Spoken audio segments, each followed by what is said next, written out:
रोज की तरह अगले दिन भी हरी की दुकान पर सुबह से ही जलेबी की भारी भीड़ लगी थी। अरे हरी भाई, लेट हो गया आज, लेकिन जलेबी तो खा के रहेंगे। पैक कर दो। हाँ हाँ काका, आपके लिए ही तो बन रही है। बेटा राम, काका को 2 एक्सेट्रा डालना, रोज का रूटीन है इनका। जी पिताजी। लो काका, फ्रेश माल है एकदम, एक नंबर। लेकिन हरी की दुकान पर लगी यह भीड़ पास ही के धनीराम का ढाबा के मालिक धनीराम की आंखों में खटकती थी।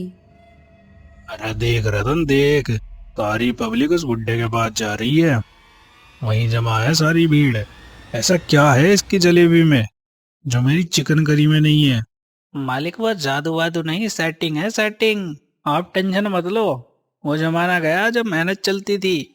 मुझे लगता है इस बुड्ढे का गेम बजाना पड़ेगा। आखिरकार एक दिन धनीराम ने घिनौनी चाल चली। उसी रात रतन चुपके से ही हरी की दुकान के पीछे गया। उसने इधर उधर देखा और जलेबी के घोल के बड़े पतीले में जमाल गोटे की गोलियां पीस कर मिला दी। ले बेटे हरी, अब आएगा असली मजा। कल होगा तेरा मोए मोए, जब 5 स्टार रिव्यू मिलेगा तुझे। वाह।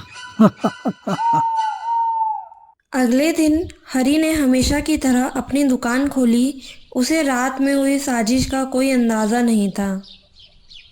हमेशा की तरह दुकान पर ग्राहकों की भीड़ लगी हुई थी। अरे हरी भाई, 320 रुपए किलो वाली 1 किलो जलेबी कितने की है जी? अरे भैया क्या कह रहे हो? अरे 320 रुपए किलो वाली जलेबी 1 किलो कितने की है जी? अरे भैया इधर देख के बात करो, इधर। अरे आज जलेबी खाने का बहुत मन है, 1 किलो जलेबी पैक कर दो। अरे हरी भाई जल्दी करो, आज जलेबी खाने का बड़ा मन है। हाँ भाई, लो गर्मा गर्म। लोगों ने खुशी खुशी जलेबियां ली और अपने अपने घर चले गए। हरी अपनी बिक्री देखकर मुस्कुरा ही रहा था, लेकिन यह खुशी ज़्यादा देर न टिकी। थोड़ी ही देर बाद वही ग्राहक जो अभी जलेबी ले गया था गुस्से में वापस आया। उसके साथ और भी लोग थे, सब गुस्से में थे। अरे ओ हरी, अरे अबे ये क्या खिला दिया तूने हमें? हाँ, मेरी बच्ची भी बीमार है तेरी जलेबी खाकर। मेरी बच्ची ने तेरी जलेबी खाई, अस्पताल में है अब वो। मेरे पूरे परिवार का पेट खराब हो गया, धोखेबाज। अरे मालिक, भाई साहब मेरी बात तो सुनो। 40 साल से यही दुकान है। मैं ऐसा सोच भी कैसे सकता हूँ?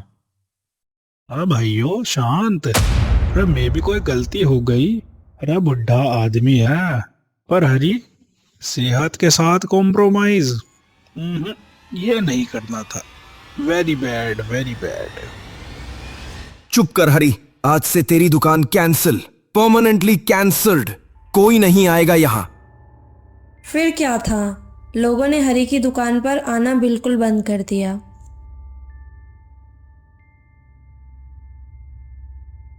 ग्राहकों के बिना हरी की चिंता बढ़ती गई। वह गुमसुम रहने लगा और उसकी तबीयत रोज ब रोज बिगड़ने लगी। बेटा राम। हाँ पिताजी, कुछ चाहिए आपको? नहीं बेटा, मैं चाहता हूँ कि दुकान का काम अब तू ही संभाले। अब मेरी तबीयत तो खराब रहती है, अब पता नहीं कितने दिन बचे हैं मेरे पास। पिताजी आप ऐसा क्यों सोचते हैं? सब ठीक हो जाएगा। बेटा सोचने से क्या होता है, जो होना था वो तो हो गया। तू भी मेरे रहते ये काम सीख ले। मैं चाहता हूँ कि मेरे बाद मेरी दुकान तू संभाल ले, और छोटे को भी। आप ऐसी बात मत करो पिताजी, आप ठीक हो जाओगे, मैं हूं ना। अगले दिन हरी और राम दुकान खोलकर बैठे थे, पर कोई ग्राहक नहीं था। सड़क वीरान थी। तभी हरी को जोर का हार्ट अटैक आया। वह अपनी छाती पकड़कर नीचे गिर गया। पिताजी, पिताजी आंखें खोलो पिताजी। अरे कोई है, अरे मदद करो। राम अपने पिता को उठाकर अस्पताल की तरफ भागा। यह देखकर रतन ने खुश होकर कहा, मालिक मुबारक हो, लगता है हो गया दी एंड बर्थडे का। चलो, रास्ते का कांटा हमेशा के लिए साफ हो गया। उस रात राम घर में अकेला अपने पिता की तस्वीर के सामने रो रहा था। उसने श्याम को फोन किया। हेलो भैया, कैसे हो आप? पिताजी कैसे हैं? बहुत दिन हो गए, अब तो घर की बहुत याद आ रही है। हाँ श्याम, वो सब ठीक है।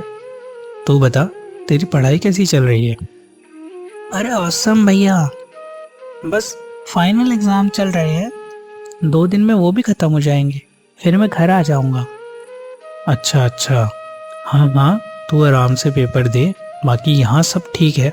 All the best. तू बस पेपर दे और आराम से आ जाना। राम ने फोन काट दिया और फूट फूट कर रोने लगा। उसने अपने भाई को यह खबर नहीं दी क्योंकि वह उसकी पढ़ाई खराब नहीं करना चाहता था।